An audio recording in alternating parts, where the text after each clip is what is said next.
Weekend, Andre Ayew and Thomas Partey were in action for their club side in pre-season games, and Thomas Partey dazzling in that win versus Everton. Gabriel Jesus on target, continuing his goal scoring form for the Gunners. Andre Ayew found the back of the net for Al Sadd in a 3-3 friendly. But there has been some comments on goalkeepers, and the latest to come out is FATAU Dauda, who in an interview revealed that JOOJO Wollacott meets the demands of the modern goalkeeper.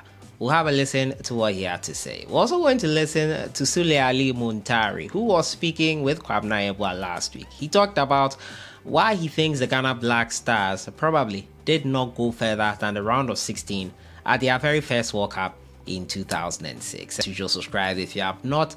Click on the notification bell to get more updates. To the comments coming in from FATAU Dauda. He is of the opinion that Joseph Wollacott, who might not be everyone's favorite goalkeeper or everyone's first choice, has the demands of a modern keeper.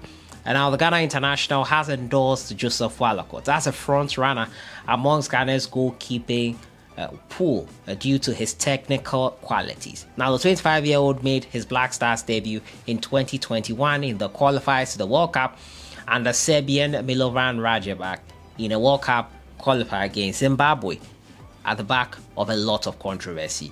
He has since entrenched himself as the number one, has gone on to churn out some impressive performances. Then a goalkeeper for Swindon Town in English 4th tier. He has recently moved to Charlton Athletic in the 3rd tier, but has been consistently mocked for not meriting his spot due to the quality of the league he plays in. Now, according to Dauda, Wollacott's diverse skill set makes him a hit with the technical handlers of the team. This is what he said. I know folks will say that he conceded a lot of goals in the AFCON, but if you look closely, a lot of the goals scored were not his fault. And I have to interject here, but it's quite easy to not blame a goalkeeper for goals that are conceded. Yes, you say the defender should have done better and all, but at what point do we start blaming the keeper? Let's listen to what he had to say. He's a goalkeeper who has good technique, and his tactical play is also very good. He can play with his feet, and his positioning is good as well.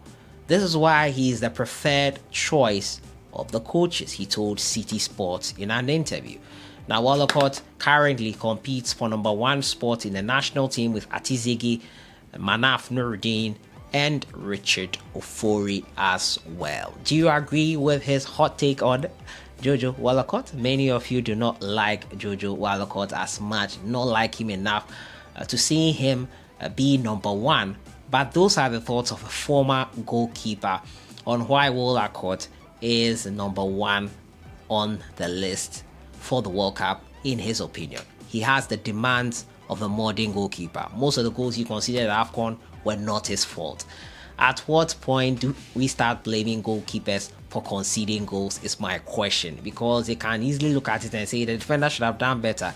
But the goalkeeper is the last line of defense, and he is there when all does not work. So at what point can we blame the keeper for goals conceded? Those are my pertinent questions here, but those are his opinions and he is entitled to them. What are yours on JOOJO Wollacott? My next story has to do with Chris Hughton. He has said, clarified and cleared the air that Otuado is the one who picks the team. And now Chris Hughton has insisted that Otuado is the head coach of the Black Stars and that he's fully committed to helping the former Ghana international succeed.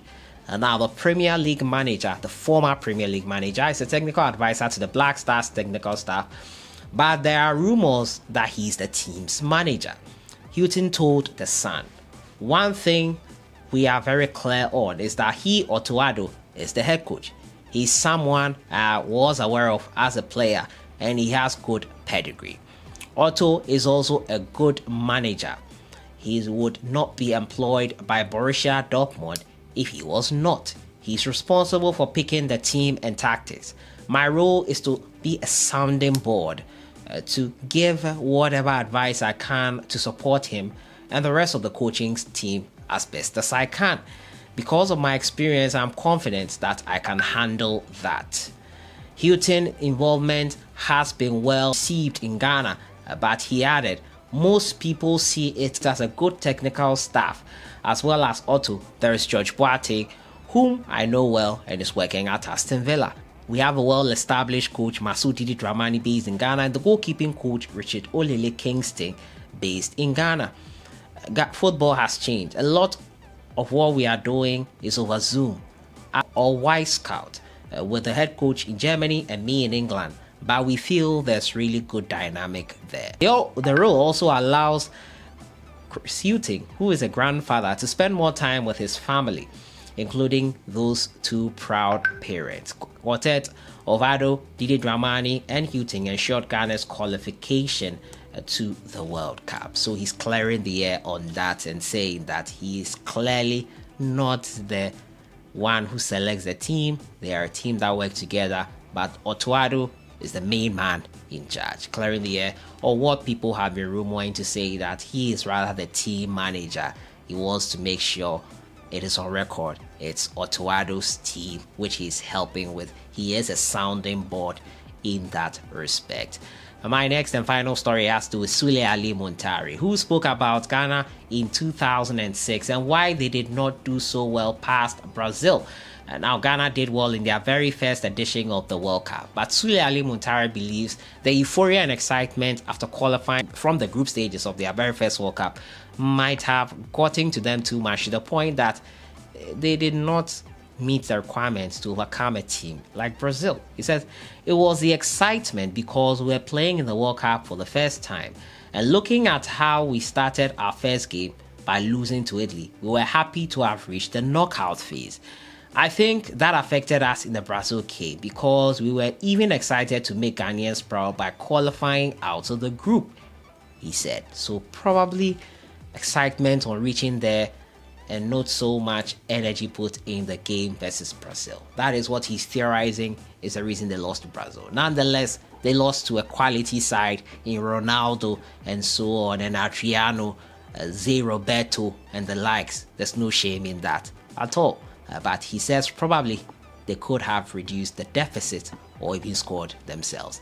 Your thoughts in the comments box on it. So that has been it for today. Talking to you about Chris Hughton emphasizing his role as not the main man, a sounding board. Otto is the man in charge. And the thoughts of FATAU Dauda on Ghanaian JOOJO Wollacott. What do you think about that? Let me know your thoughts in the comments box on everything, and what Sule Ali Muntari thinks attributed to the loss to Ghana in the 2006 World Cup.